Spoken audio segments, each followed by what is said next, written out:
Éducation. Éducation politique congolaise. Congolaise. Nous sommes le 27/5/2024. Éducation politique congolaise. Constitution. Constitution.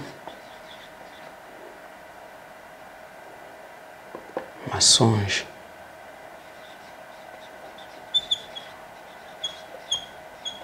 Mensonge.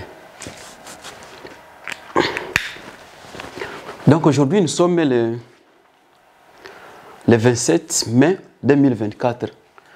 La fois passée, nous avons entamé les articles de notre constitution, ou bien de soi-disant constitution de la République démocratique du Congo, d'où on avait parlé, donc, on avait commencé avec le premier article, dans lequel on a expliqué juste sur la démocratie, et aussi on a parlé sur les droits, l'indépendance et la souveraineté. Ça, c'est juste un rappel dont je vais vous faire. Alors, on a expliqué comment le Congo, c'est un pays indivisible, donc personne ne peut diviser le Congo. Même si Kagame avec ses amis peuvent essayer de diviser ce pays, c'est impossible puisque au juste les Congolais n'aiment pas ça. C'est un peu ça. Alors aujourd'hui, qu'est-ce que nous sommes toujours dans le premier chapitre, tel que je viens de vous rappeler, ce que nous avons étudié. Alors, le deuxième paragraphe de cette constitution, dans le chapitre numéro 1, ou bien l'article 1, qu'est-ce qu'on dit? On dit que la devise du Congo,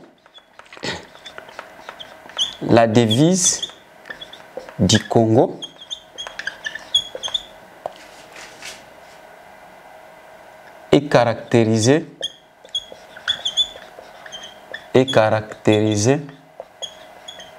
la devise du Congo est caractérisée par 3 éléments. 3 éléments dont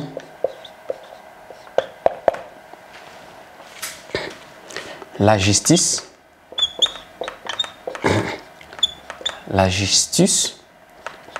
la paix et le travail.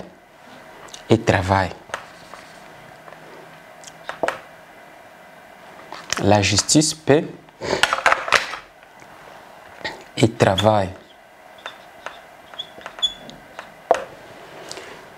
Alors, quand on dit que donc la devise de la République démocratique du Congo, ou bien la devise du Congo, ou bien la devise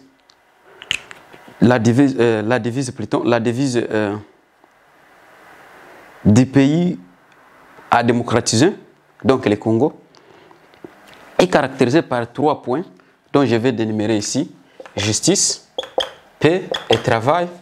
Aussi, c'est du mensonge. Ça, ce que j'explique ici, juste, c'est la Constitution. Donc, j'explique la politique tout en combinant avec la Constitution. Puisque la Constitution, comme j'avais dit la fois passée, la Constitution, c'est juste, c'est une ligne de conduite. En politique, c'est une ligne de conduite. En politique, la Constitution, ce sont des règles. Donc, les pays, ou bien un pays, ne peut jamais être dirigé, ou bien orienté, ou bien conduit sans la Constitution. La Constitution en politique, ou bien la Constitution pour un pays quelconque, peut être le Congo, peut être les États-Unis, peut être la France, peut être l'Afrique du Sud, peut être le Mali, peut être le Burkina Faso, peut être la Zambie, peut être la Tanzanie, peut être le Congo-Brazzaville et consorts. Donc, ne peut jamais être géré sans qu'il y ait la Constitution. Donc, pour la politique, ou bien pour un pays quelconque, la Constitution, c'est comme si la Bible. pour les chrétiens. C'est là vraiment qui croit à Dieu, le vrai Dieu dont je crois. Alors,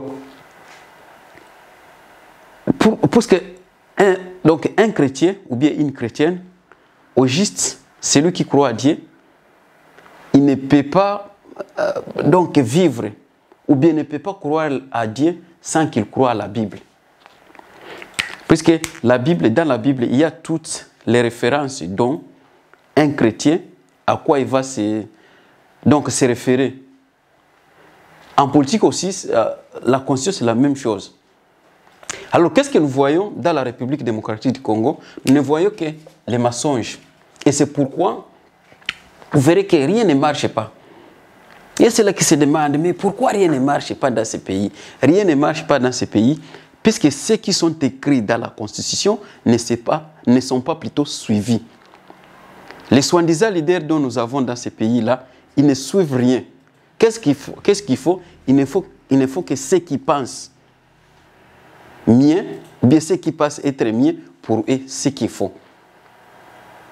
Tandis que, avant la création du Congo, avant la conférence de Berlin, après la conférence de Berlin, cette constitution normalement a été implémentée pour juste comme des règles à suivre. C'est comme si dans des pays développés, vous verrez, dans des pays développés, surtout il y a toujours des codes routiers. Dans les codes routiers là, un chauffeur qui a été à l'école, ou bien un chauffeur qui connaît conduire les véhicules ou la voiture, normalement, il doit savoir les codes routiers là. Aussi, un président ou bien un leader, celui qui connaît diriger le pays, normalement, il doit savoir, il doit connaître ceux qui sont écrits dans la Constitution. Et quand il suit ceux qui sont écrits dans la Constitution, normalement, vous verrez que dans les pays là, il y aura quand même des troubles, mais les troubles ne seront pas tels que nous voyons dans notre pays, ou bien tels que nous voyons au Congo. Mais au Congo, on voit tout ce qu'on voit, ou bien on obtient ce qu'on obtient, et tous les désordres dont vous voyez sont dits, sont causés par les mauvaises... comment je dirais quoi? Donc les mauvais comportements des leaders. Les mauvais comportements comment? Puisque nous avons des leaders, comme je viens de vous le dire, qui ne veulent pas suivre la Constitution. Tandis que la Constitution est là et bien tracée, juste pour nous orienter. Mais, tellement qu'ils savent bien que nous sommes des ignorants, c'est comme si nous n'existons pas, d'une part, et d'une autre part, nous sommes là. Alors, il utilise cette Constitution tout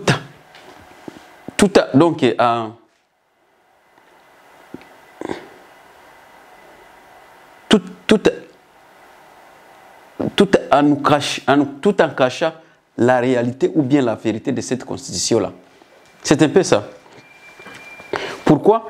C'est puisque quand je vous dis que la devise congolaise juste est caractérisée par 3 éléments, la justice. Alors vous pouvez vous demander, normalement un pays, comme on a toujours dit, que la justice élève une nation.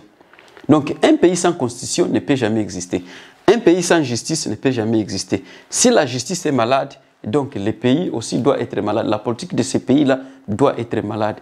Et si la politique du pays est malade, alors donc l'économie du pays doit être malade, donc le social du pays doit être malade, et le travail du pays doit être malade, et la paix aussi sera malade. C'est ça. Quand un pays est malade, et s'il n'y a pas la justice, c'est ce que vous voyez au Congo. La justice, c'est quoi? La justice est la justice, c'est pour essayer donc d'épargner ou bien de... Comment le terme? Donc justice, eko pale juu ya nini? Ni juu ya kuwa na pia watu mustari.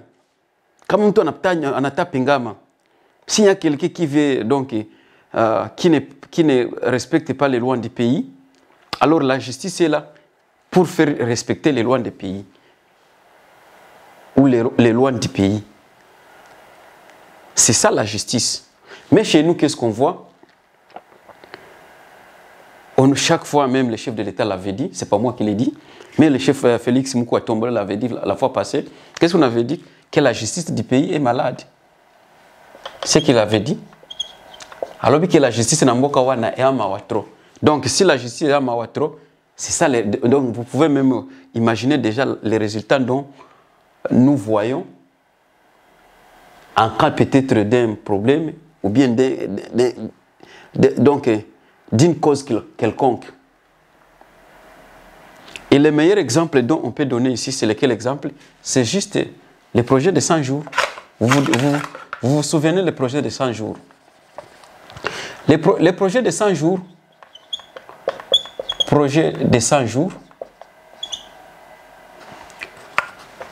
les projets de 100 jours, vous-même vous avez vu ce qui s'est passé.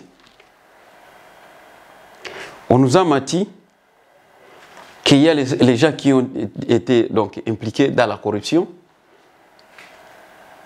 et que le président ou bien la constitution ne permet pas quelqu'un de voler, ne permet pas à quelqu'un ou bien un leader quelconque de s'appliquer dans la corruption. Mais on a vu donc un chef de cabinet des chefs de l'État être impliqué dans la corruption, dont on appelle M. Kamere. Alors, tellement que l'État est là, la justice est là, il a fallu qu'il soit appelé à la justice juste pour s'expliquer qu'est-ce qui s'était passé, ou bien pourquoi ça. Ce que vous avez vu, la justice a fait, au juste stade de mensonge dont je vous parle ici, nous avons vu un juge qui a été, ou bien qui a levé la carte de naissance, c'est-à-dire mourir. On ne sait pas sur quelle magie, elle était morte. On a vu comment le deuxième juge est venu pour juger les soi-disant problèmes. En jugeant ça, il y a quelqu'un qui a été condamné pendant, c'est pas moi, 21 ans ou 20 ans. Mais malheureusement, ou bien du coup,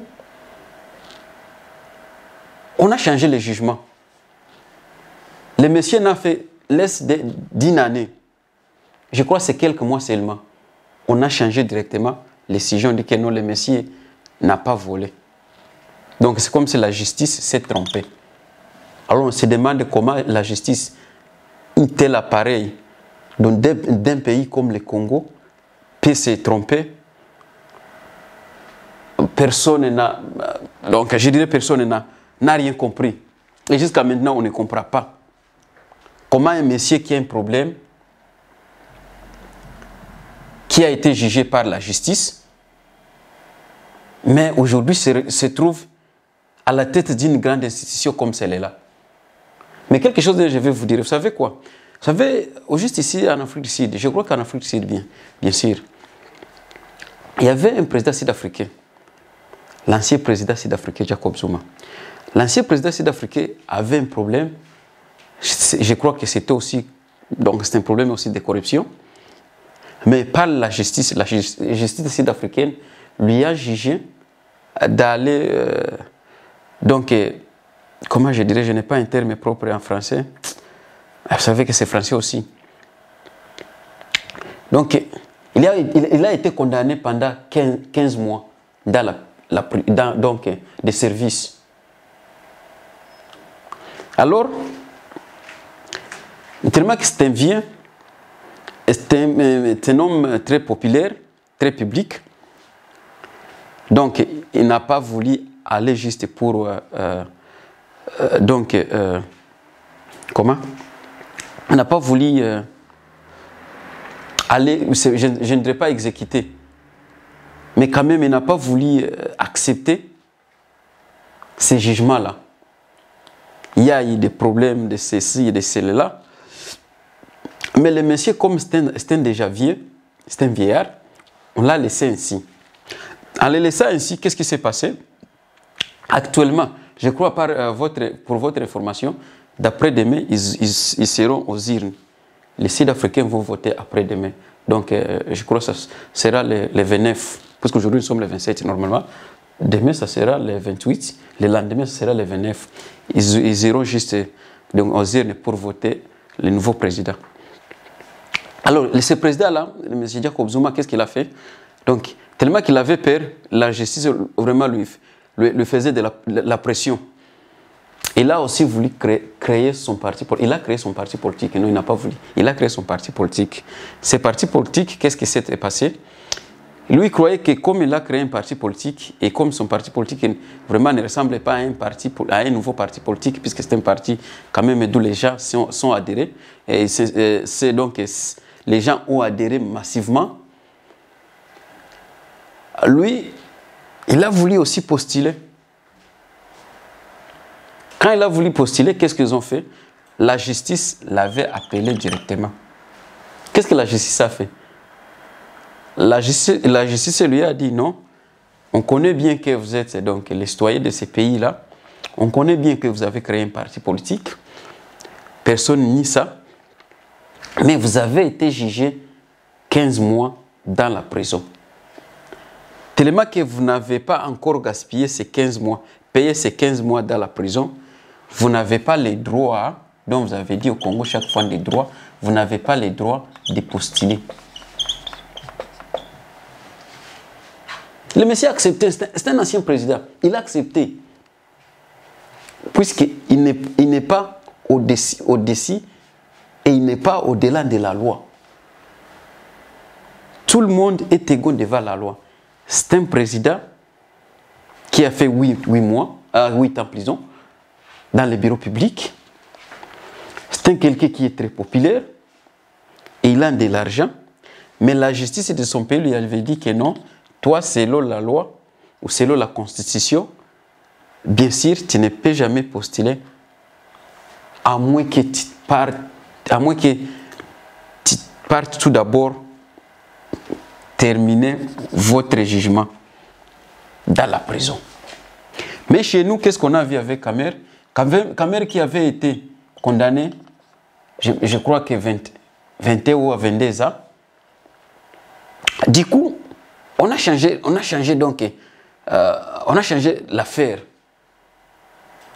Ça en disant que non, vous savez que la justice s'est trompée, c'est comme si, quand même il n'avait pas un problème, et voilà. Et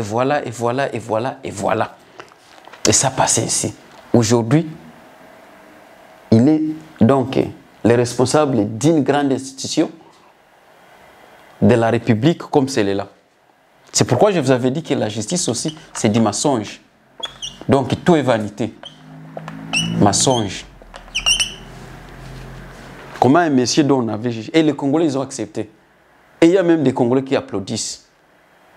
Tout en oubliant que si on ne parvient pas à respecter la justice, et donc il n'y aura absolument. Et quand il y a l'absence de la justice, et donc rien ne marche pas dans ces pays-là. Et rien ne peut marcher dans ces pays-là. Et c'est pourquoi, vous verrez, tous ceux qui sont écrits dans cette constitution, nous en tant que citoyens ordinaires, nous n'avons pas cette capacité d'aller se plaindre. Parce que nous savons bien, au Congo, vous ne pouvez jamais vous plaindre. Jamais. Faire un procès au Congo, c'est tout un problème. Tout d'abord, la justice, telle qu'elle est, c'est un appareil qui est très corrompu et qui favorise la corruption. Et c'est pourquoi vous verrez, suite à cette manque de justice, vous verrez que les gens qui nous tuaient pendant 96, ou bien depuis 96 plutôt jusqu'à maintenant, ils sont à Kinshasa, hébergés, et ils gagnent donc de l'argent de l'État. Les bourreaux gagnent de l'argent de l'État plus que les victimes. Les bourreaux, ils restent dans les maisons climatisées et les citoyens ordinaires toujours souffrent puisqu'il n'y a pas la justice. Tandis que si on était un pays sérieux, avec une politique sérieuse, tous ces messieurs-là, ils devront être, leur maison, normalement, devrait être la prison. Mais chez nous, ça ne se fait pas. Dieu a nini? Dieu constitution, ni bien bongo, ni bien mensonge. Ni bien mensonge. C'est du mensonge. Mensonge constitutionnel. Les mensonges constitutionnels.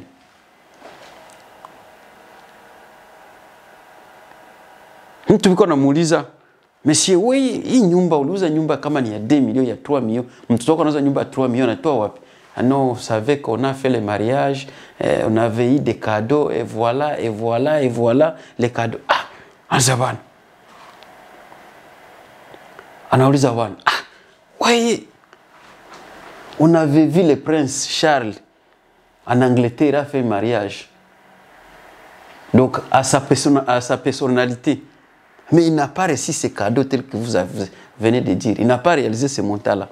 Alors vous, dans un pays malade, dans un pays, donc je n'ai pas même les termes à utiliser, comment vous êtes parvenu à avoir ces 3 millions de dollars? Non, vous savez, patiti, pataté, machin, c'est pas moi, les mariages, nous sommes dans les immobiliers, nous sommes. Pourquoi? Puisqu'il y a l'absence de la justice. Les premiers, les mensonges. On dit aussi la paix. Où est la paix? Comment on peut nous dire la paix, tandis que nous avions déjà 12 millions de morts? D'où vient cette paix? Quelle paix dont on parle ici? Dans un pays, et dans un pays où les gens meurent chaque fois. Quand il va à l'est du pays, c'est problème, 1000 elona. Quand il va à l'ouest du pays, 1000 elona. Quand il va au nord du pays, 1000 elona. Quand il va, c'est pas moi, à l'ouest du pays, 1000 elona. Donc, kila hawezi kiongea amani, atangia habari ya amani je. Amani kwekuko CNDP, pas moi RCD, c'est pas moi M23, c'est pas moi Gouraniraho, c'est pas moi Gouraniraho. Quel paix dont on parle ici? Quel paix? Les mensonges constitutionnels. Pays des mensonges constitutionnels.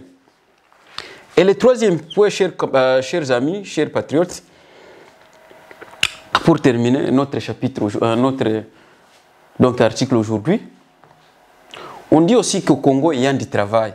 Moi, je n'ai jamais vu un travail, je n'ai jamais vu quelqu'un travailler au Congo, depuis que je suis né.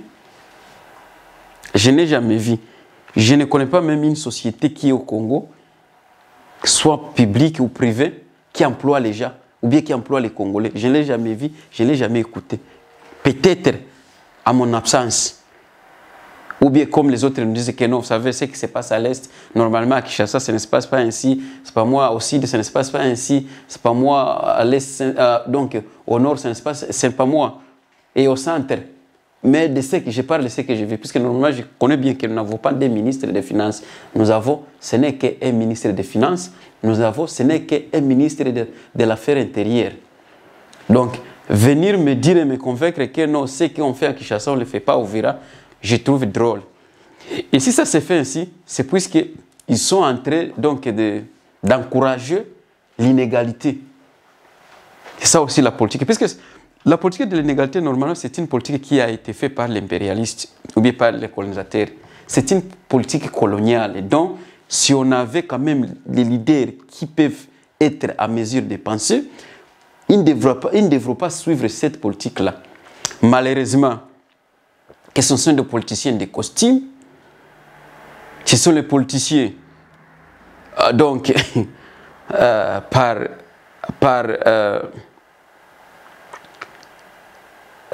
j'aime pas le terme, politiciens par grâce ou bien par accident, ils continuent à utiliser les mêmes politiques coloniales ou la même politique coloniale. Mais au Congo, il n'y a pas un travail. Puisque moi, partir au champ pour faire l'agriculture mécanique, ça, ce n'est pas un travail. Ce n'est pas un emploi. Nous n'avons pas, donc depuis l'époque de Mobutu, puisque je n'allais pas peut-être parler de Kasavubu, mais depuis à l'époque de Mobutu jusqu'à maintenant, je n'ai jamais vu un Congolais travailler au Congo. Des mensonges, au Nouma, croyaient qu'ils nous disent la vérité, alors que ce n'est pas la vérité. Le mensonge constitutionnel, toujours. Mtu kwa dariste, kubeba dariste, haiko kazi. Kama unasema justice pe travail, imsho kwa sile matravail kama matravaux ziko ulizitia. Ana tikala umona travail tena Congo. Na tikala umona ngote. Yango wana na obisa bino. Donc, les mensonges est partout. Nous avons des soi-disant leaders menteurs. La politique dont ils font des mensonges aussi. Et nous avons aussi la constitution menteuse. C'est pourquoi vous avez vu, c'est pas moi, c'était en 2011, quand vous avez vu Seketo Wamulumba, qui prêtait serment disant qu'il sera président. Et Joseph Kabila aussi prêtait aussi serment de sa part, disant qu'il sera président. Et heureusement, c'est Kabila qui était sorti président. Mensonge. C'est pourquoi vous avez dit, chef de l'État, quand il va vous dire que non, lui, il va mettre donc sa base militaire, c'est pas moi, à Goma. C'est pourquoi toujours, vous attendez le président qui va vous dire que le Congo sera l'aliment de l'Afrique. C'est pourquoi vous avez écouté toujours le président qui va vous dire que non, il va construire les universités au Congo, donc au système européen. C'est puisqu'il y a des mensonges, puisqu'il y a des mensonges. Parce que les mensonges commencent par la Constitution. Les règles qui pourra quand même orienter les pays dans un chemin là droit, ce sont les mêmes règles, ce sont des règles qui nous mentent.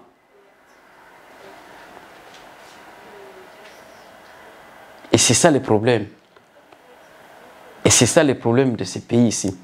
Et c'est ça aussi le problème de cette constitution ici. Donc, unakutana mtu banatudanga ni watu wakubwa biko na mafamilie, biko na batoto, banaume, banamuke, biko na babibi na ni responsable kwa zile mafamilie zabo, lakini banakala chini. Mtu mmoja tu anakia tu anabalanda tu anakia anaandika tu maneno akia anaandika tu anaenda kana Belgique anakia anaandika akia ameweka constitution hiyo ase mwanzo itumikie sasa. Ase ndio constitution tembelee iko. Donc sio banakalaga banaleta wakati ya kudefendre maintérêt zabo ndio banailetaka wala wakati ya kuba oppresser ndio banaletaga hii constitution. Et c'est ça le problème dont nous avons. Donc pour conclure, vous devez savoir que la constitution congolaise c'est une constitution de mensonges. C'est un mensonge constitutionnel. Et vous devez savoir tous ceux qui sont écrits dedans, aussi des mensonges. Pour aujourd'hui, vous devez savoir qu'au Congo, il n'y a pas la justice, c'est des mensonges. Il n'y a pas la paix, c'est des mensonges. Et il n'y a pas de travail, c'est des mensonges. Donc c'est un mensonge dont on avait écrit. C'était juste pour nous gérer, pour nous mettre donc, dans une situation quelconque telle que nous vivons aujourd'hui. Chers compatriotes, nous avons terminé pour aujourd'hui. Nous aurons encore la classe peut-être après demain. Je vous remercie. Bye.